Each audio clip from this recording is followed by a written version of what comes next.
श्री शिवाय नमस्तुभ्यम। हम सबको पता है कि 14 नवंबर को बैकुंठ चतुर्दशी का बहुत ही प्यारा सा दिन है।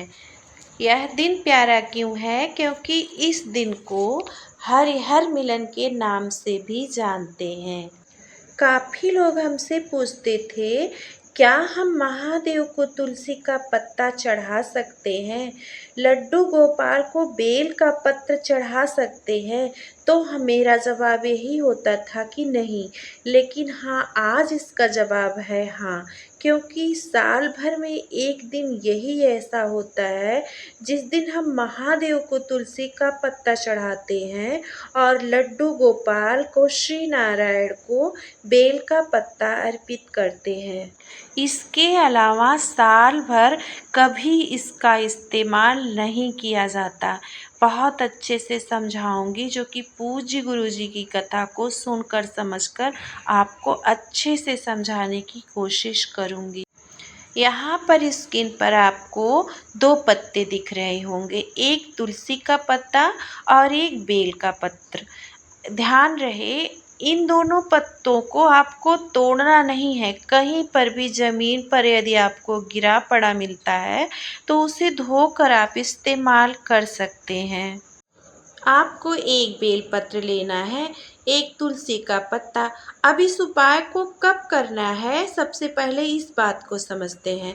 वैसे गुरुजी ने कहा है कि यदि आप जग रहे हो तो रात की 11 बजे के बाद इस उपाय को कर सकते हैं, वरना आप 9 बजे के बाद कभी भी इस उपाय को कर सकते हैं। 9 बजे के बाद से लेकर के आप रात्रि में 12 बजे के बाद तक इस उपाय को कर सकते हैं। अपने घर में कर सकते हैं, आपको कहीं भी जाने की ज़रूरत नहीं है। सबसे पहले नियम को समझो। जब आप एक बेलपत्र रात्रि में 9 बजे के बाद समर्पित करोगे तो कहाँ समर्पित करोगे?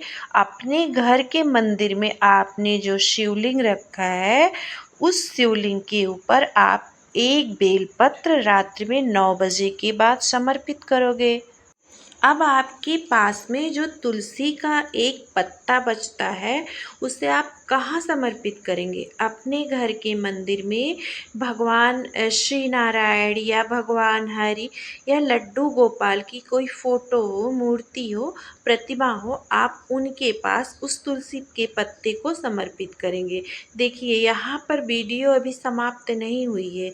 ये सब तो आप जो है रात्रि में 9 बजे के बाद तुलसी का पत्ता और बेल का पत्ता समर्पित करोगे। अब ये सब तो आपने रात में समर्पित कर दिया है। अब सुबह आपको 4 से 5 बजे के बीच में उठना है, या आप जब भी सोकर उठते हो आप उठिए। सुबह स्नानात करके आपने जो बेल का पत्ता लड्डू गोपाल को समर्पित किया है उसको उठा करके महादेव के शिवलिंग के ऊपर आपको समर्पित कर देना है।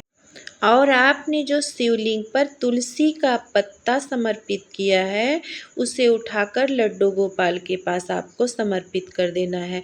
मतलब एक दूसरे की वस्तुओं को आपको अदला बदली करना है। इसीलिए इस दिन को हरिहर मिलन का दिन कहा जाता है। यानी भगवान हर की चीज़ों को भगवान हर यानी महादेव को आपको समर्पित करना है, और महादेव की चीज़ों को आपको श्री नारायण यानी श्री हरि को समर्पित करना है। इसीलिए इस दिन को हरिहर मिलन के दिन के नाम से जाना जाता है। तो आपको इन सब चीज़ों को ध्यान रखना है। और यहाँ पर एक चीज़ का आप और ध्यान रखिएगा, जब भी आप कोई चीज़ समर्पित कर रहे हो तो आपको 2 देसी घी का दीपक, कौन सी बत्ती का? गोल बत्ती का देसी घी का दीपक आपको लड्डू गोपाल और महादेव के सामने प्रज्वलित करके ही बेलपत्र और तुलसी का पत्ता समर्पित करना है। तो आप सबको इस काम को बैकुंठ चतुर्दशी के दिन ज़रूर से ज़रूर करना है। आपका दिन शुभ हो। राधे राधे।